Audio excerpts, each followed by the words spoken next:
Hey, and welcome back to the channel, and these are it. The brand new Galaxy Z Flip 5 and the Galaxy Z Fold 5 from Samsung. These two are the latest and greatest foldables, and it's definitely the best upgrade that we've seen from Samsung since the first gen Fold and Flip came out.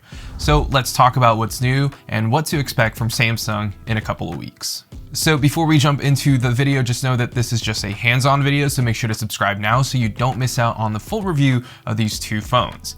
Alright, now let's kick things off with the Z Flip 5. Now, the Z Flip 5, in my opinion, has the better redesign here, and you'll see the difference right away. So the Z Flip 5 now has a 3.4-inch cover display, which they're now calling Flex Window, and it can do so much more than before. So with this bigger screen, you get to see things like your calendar, your weather, your boarding pass, your wallet, your notifications, how many steps you have, your alarms, and so much more.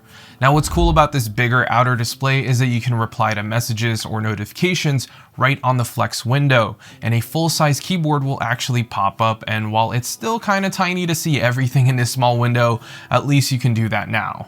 Now, this outer display will support more apps in the future, and you can also use Good Lock in the future, which will enable other third-party apps, but for now, only a select few apps are optimized for this Flex window.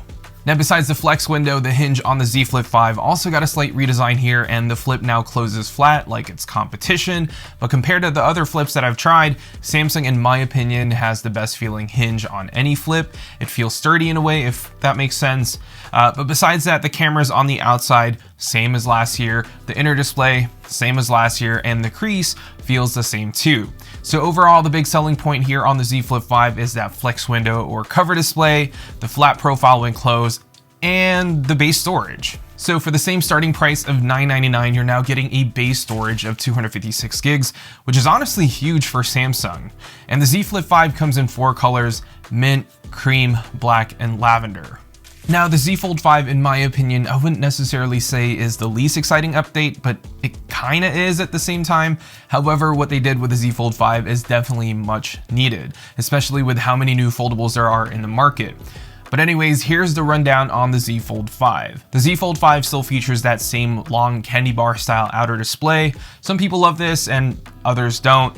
The crease on the inner display, in my opinion, feels and looks a lot better than before, but that could just be me and my quick hands-on session last week with Samsung. But the biggest change here is the fact that the Z Fold 5 now closes flat. There's none of that air gap anymore like the Z Fold 4, and the S Pen for the Z Fold 5 is also much thinner and shorter, and the case where you can house the new S Pen is also thinner, so that's a nice change to see on here as well. But besides that, the Z Fold 5 retails for $1799, and it comes in 3 colors: black, white, and this really nice looking icy blue.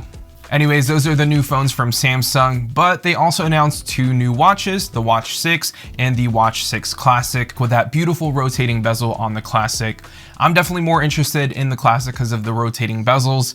I can't wait to review the Classic when I get the chance. But besides that, they also announced 3 new tablets: the Tab S9, the S9 Plus, and S9 Ultra, which, you know, are Android tablets that I'm sure are great since the displays are beautiful and it's running the Snapdragon 8 Gen 2 processor for Galaxy, so performance I'm sure is crazy fast, but we all know how apps are on Android tablets or big screen Android devices, so a lot of them are not fully optimized yet. But yeah, that's been it for this video. All of these devices will be available starting August 11, and I'll try to leave links down below where you can pre-order so you can pick one up.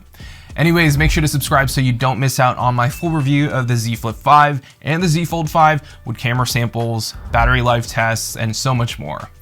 Thank you all so much for watching, and yeah, I'll see you all in the next one.